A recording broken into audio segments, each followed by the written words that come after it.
Today I'm going to be harvesting the rest of my dried beans. I've already pulled some of them as they dried out, but these weren't ready when I did the rest. We first started growing dried beans probably 12 years ago, and at the time my thoughts were that beans are so inexpensive to buy that it probably wasn't really worth it to grow my own. And so for years I didn't, thinking that that garden space was more valuable for other crops. Here's some of these. Yeah, these are getting too wet. Let's see if I can show you. This should have been harvested before now, but these are still real good here. So we'll pull all these today. So this year I had a little more garden space, so I did put them in. I put in some of the old varieties that I started off growing years ago, and also 3 new ones. Something that I have realized about growing dried beans is that you can grow different varieties that aren't available in the grocery store. So maybe it wouldn't be worth it to me to just grow pinto beans or black beans or navy beans, one of the common varieties that you can get anywhere. But by growing my own, I can grow all these unique varieties. Like this is a Calypso bean. Let me see if I can pop one open and show you. There we go. So this is a baking bean or a soup bean. They're really pretty, black and white. And this is something that you typically wouldn't find in a grocery store unless you went to a specialty store and paid a lot more.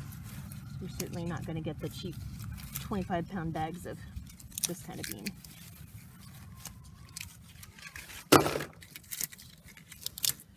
And this is a good way to grow your own protein source if you're not able to have animals.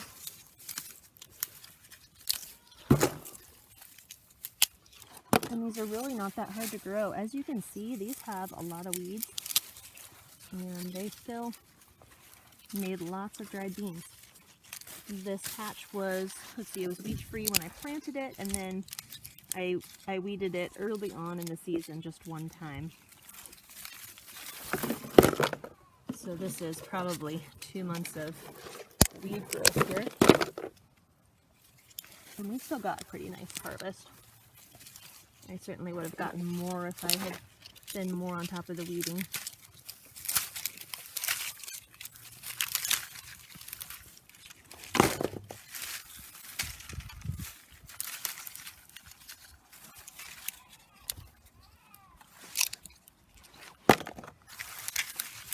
So I'm going to get the rest of these harvested, and then I'll go inside and show you the beans that I've already shelled and some of the ways that I use them. You know what? That was called a queen's privilege. You know what? Yeah, come on, guys. It goes.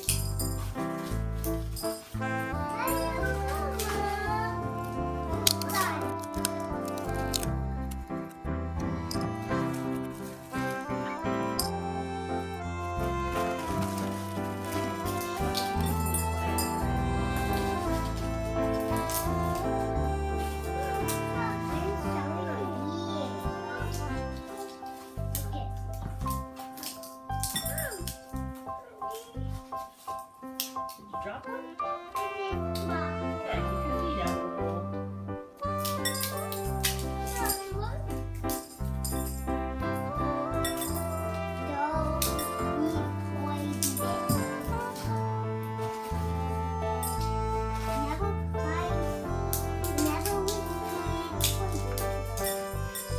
hole. Yes, the beans are.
ways to shell these. If you're doing a larger quantity, you can put on clean shoes and put them on a tarp or some kind of clean surface, even in a bag or a pillowcase, and then stomp on them to release the beans. I usually do it this way since I don't have very many, and I have kids to help. This is also something that I like to do when I'm watching TV. Something that's pretty easy to just sit there and do with your hands. I'm almost done with these Calypso beans, and then we'll stick them on the scale and weigh them and compare them to the others that I grew this year.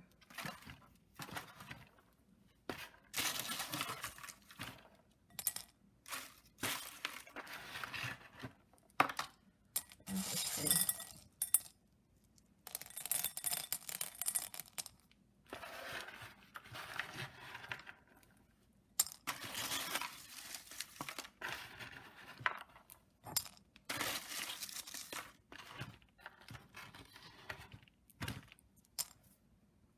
Alright, I'm going to take these now and put them on the scale and see what we got. So each of the beans that I grew this year, I only did 30 plants. I only did 30 plants of each. So it was a 4-foot section of bed, and my beds are 30 inches across. So that's about 3/4 of a pound, right about 3/4 of a pound. So the Calypso beans here actually got the most water of all the dried beans that I grew. And the end of my bed didn't get very much, and they died back pretty early, so I got less of a harvest for sure with those. So this is the Arikara yellow.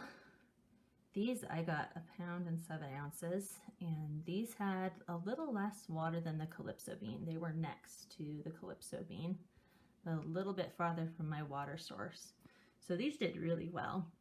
And these are a baking bean. This is the first year that I've tried this kind. They're kind of off-white, really pale tan color. They look really good. I'm excited to try them. And then next was the Tiger's Eye. So these were one of the ones that dried out a little early because they didn't have enough water. So we still got 14 ounces of these from 30 plants.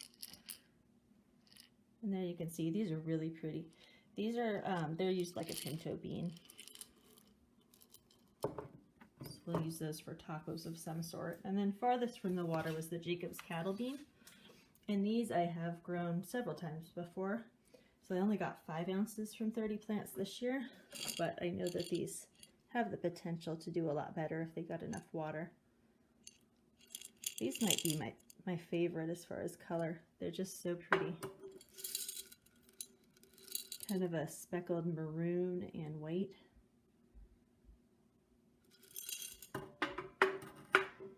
And so those are a soup bean, and I think those can also be used as a baked bean, but I haven't tried baking the Jacob's cattle. So like I talked about in the beginning of the video, I probably wouldn't do this again with just your regular pinto beans and black beans and the varieties that you can find in the store, because it's just not worth the garden space. But when I have room, it's something different that I can grow that I couldn't find typically in the store, unless I went to a specialty store and paid a lot more for these.